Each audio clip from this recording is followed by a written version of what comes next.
Perkenalkan, nama saya Fajar Nur Rahman. Panggilan? Fajar. Fajar.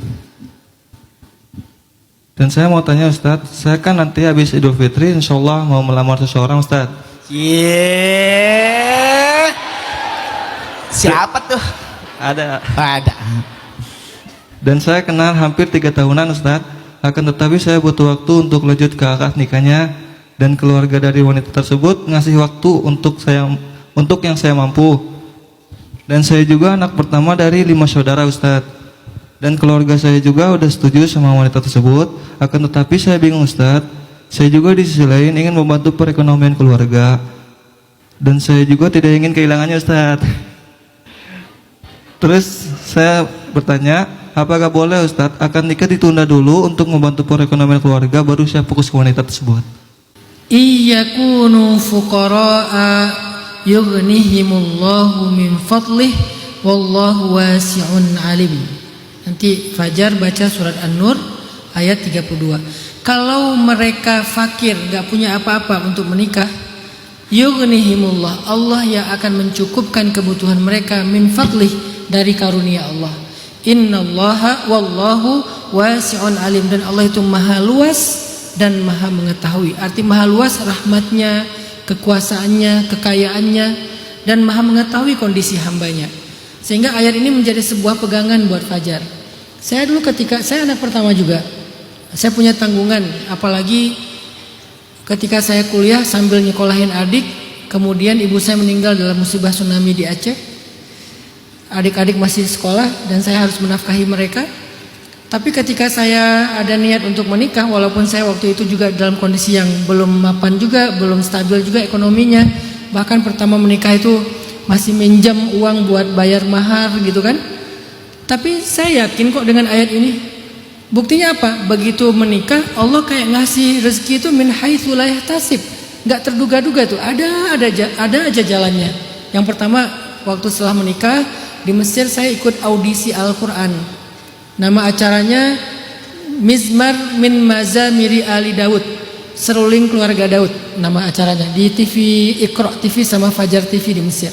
Nama acaranya seruling keluarga Daud, artinya yang bacaannya indah. Saya ikut audisi di antara orang-orang Arab gitu kan.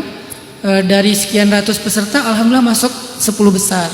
Ikut lagi, alhamdulillah akhirnya jadi nomor 1. Dan dikasihlah saya acara di TV 20 episode. Dan itu bisa buat saya bertahan hidup di Mesir selama 6 bulan, menafkahi istri, bahkan ngirim buat adik-adik sekolah.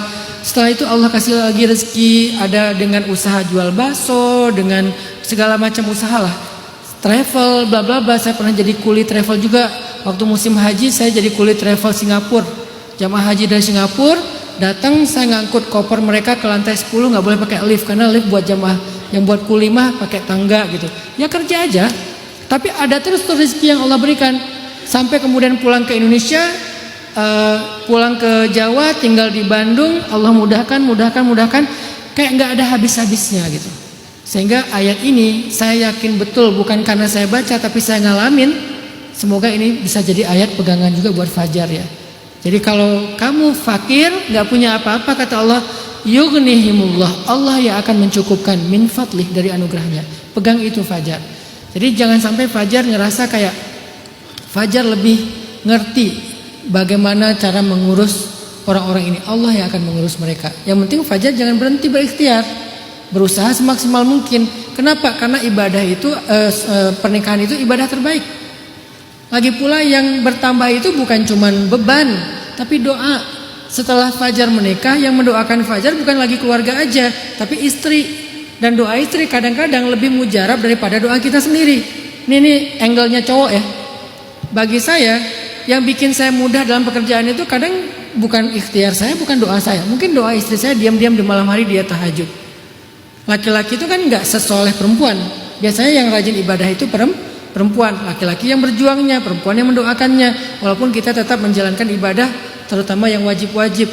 Tapi ternyata justru dengan doa istri itulah banyak kemudahan. Siapa tahu setelah menjadi istri Fajar, doa perempuan tersebut jauh menembus langit sehingga membuat Fajar mendapatkan banyak anugerah. Berpikirlah dari sisi seperti itu, tanpa berhenti ikhtiar. Allahu a'lam.